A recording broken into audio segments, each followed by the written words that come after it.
అమరావతి రాజధాని విషయంలో వైసీపీ అధినేత, పులివెందుల ఎమ్మెల్యే, మాజీ ముఖ్యమంత్రి జగన్మోహన్ రెడ్డి ప్రెస్ మీట్ పెట్టి అమరావతి రాజధానికి 500 ఎకరాలే సరిపోతుంది అని చెప్పడం మీద తీవ్రమైన విమర్శలు వస్తూ ఉన్నాయి.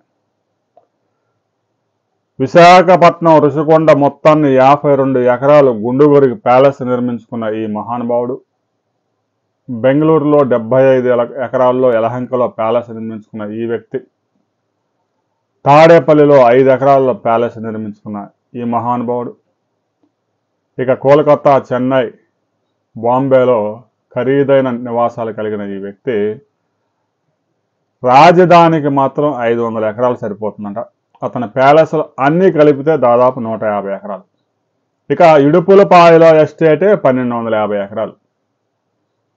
వైఎస్ సమాధి నిర్మించిన ప్రాంతం 1250 ఎకరాలు కబ్జాలో పెట్టుకున్నారు. అయితే రాజధానికి మాత్రం 500 ఎకరాలు సరిపోతుంది. విజయవాడ, గుంటూరు మధ్యలో నాగార్జున యూనివర్సిటీగా దగ్గరలో 500 ఎకరాలు తీసుకుని చంద్రబాబు నాయుడు ఆ లేపాల్సిన భవనాలు ఏదో అక్కడే లేపితే సరిపోయేది. ముంపు ప్రాంతంలో అమరావతి ఎందుకు అని గగ్గోలు పెడతా ఉన్నాడు. ఇక ఏపీ లిక్కర్ స్కాములో BJP Anakapalli MP CM Ramesh సంచలన ఆరోపణలు చేశారు. అమరావతి రాజధాని 500 ఎకరాలు సరిపోతుందంటున్న ఈ మహానుభావుడు ఏపీ లిక్కర్ స్కాములో తవ్వుతున్న కొద్దీ కొత్త అంశాలు వెలుగులోకి వస్తూనే ఉన్నాయి.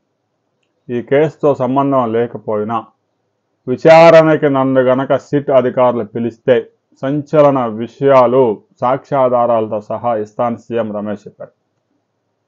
మరి సిట్ అధికారులు సీఎం రమేష్ని పిలుస్తారా, లేదంటే సీఎం రమేష్ నుంచి ఆధారాలు తెప్పించుకుంటారా అనే దాని మీద కొద్ది గంటల్లో క్లారిటీ వస్తుంది.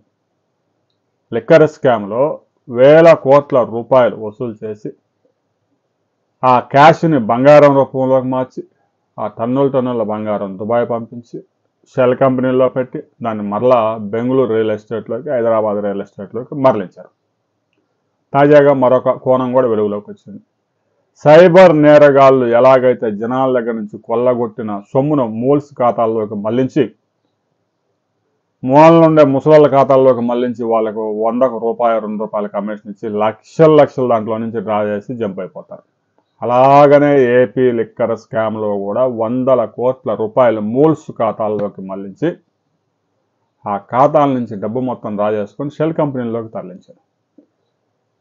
ఈ విధంగా 100 కోట్లు దోచుకుని ఏపీ లిక్కర్ స్కామ్లో అడ్డంగా దొరికిపోయిన జగన్మోహన్ రెడ్డి, ఎంపీ మిథున్ రెడ్డి రాబోయే కొద్ది గంటల్లో అరెస్ట్ కాబోతా ఉన్నారు.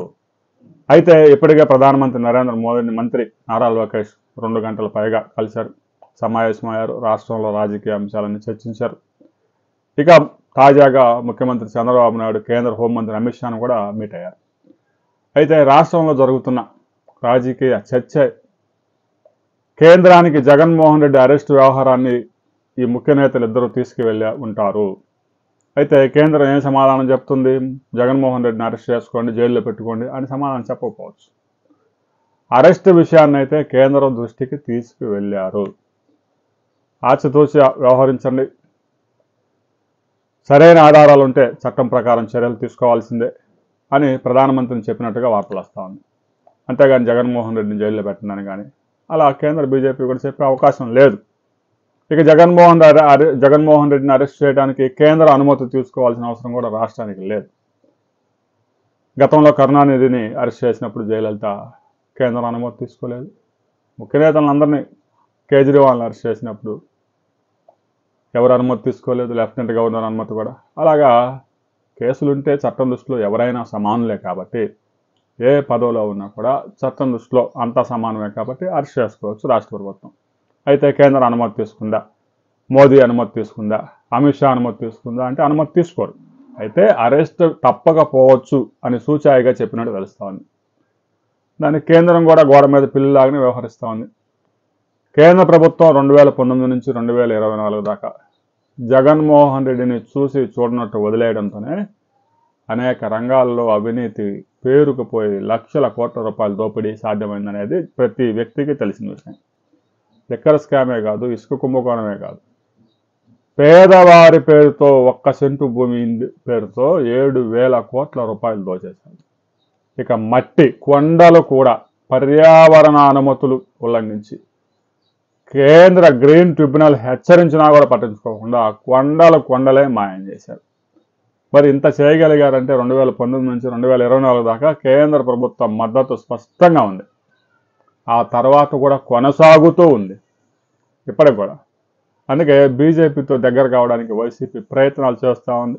ఒక మాజీ ఎమ్మెల్యే సీనియర్ రాజకీయ నేత వైసీపీకి చెందిన నేత అయితే స్పష్టంగా చెప్పారు, వచ్చే ఎన్నికల నాటికి మనం బీజేపీతో కలిసి పోటీ చేస్తే మంచి ఫలితాలు ఉంటాయి. 2024 ఎన్నికల్లో కూడా మనం బీజేపీని దూరం చేసుకోవడం వల్లే మనకు ఇబ్బంది వచ్చింది.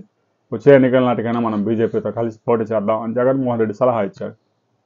ఆ ఎమ్మెల్యే అంత పెద్ద మాట అన్నాడంటే అది అతని యొక్క అభిప్రాయం కాదు. ప్రజలందరినీ వచ్చే ఎన్నికల నాటికి వైసీపీ బీజేపీ కలిసి పోటీ చేయాలి అనే ఒక తాటి మీదకి తీసుకొచ్చేందుకు వైసీపీ అధినేత చేస్తున్న ప్రయత్నాలుగా తెలుస్తూ ఉంది. కొంతమంది వైసీపీ కీలక నేతలను కూడా బీజేపీలోకి పంపించే ప్రయత్నాలు చురుగ్గా సాగుతున్నాయని తెలుస్తోంది.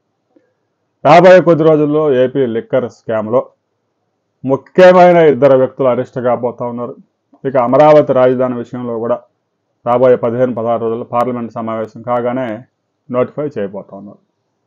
రాబోయే కొద్ది రోజుల్లో ఇక అమరావతిలో మరో బిగ్ డెవలప్మెంట్ కూడా వస్తుంది. 22 గ్రామాల్లో 44,000 ఎకరాల భూ సమీకరణకు సిద్ధమవుతూ ఉన్నారు. ఆ గ్రామాలేంటి ఆ లిస్టు కూడా రిలీజ్ చేయబోతూ ఉన్నారు. ప్రస్తుతానికి సిఆర్డీఏ పరిధిలో లేఅవుట్లు కూడా అనుమతులు నిలిపివేశారు అనధికారికంగా. రాబోయే కొద్ది రోజుల్లో ఈ గ్రామాలు ఏంటి అనేది క్లారిటీ వస్తే ఆ తర్వాత లేఅవుట్లు కూడా అనుమతులు ఇచ్చే అవకాశం ఉంది. ఆ తర్వాత మరిన్ని వివరాలతో మనం మరో వీడియోలో కలుసుకుందాం.